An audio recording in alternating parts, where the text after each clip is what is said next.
സിംഹവും പുലിയും ആനയും അടക്കം അപകടകാരികളായ മൃഗങ്ങളുള്ള കാട്ടിൽ അകപ്പെട്ടുപോയ 8 വയസ്സുകാരനെ 5 ദിവസങ്ങൾക്ക് ശേഷം അത്ഭുതകരമായി കണ്ടെത്തി.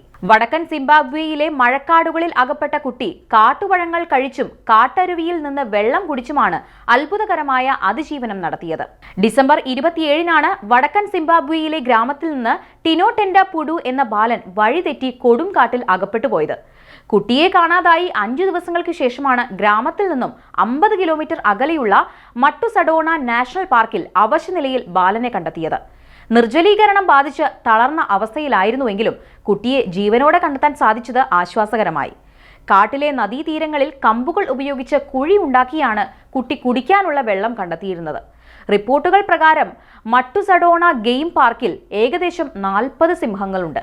ആഫ്രിക്കയിലെ ഏറ്റവും കൂടുതൽ സിംഹങ്ങളുള്ള പാർക്കുകളിൽ ഒന്നാണിത്.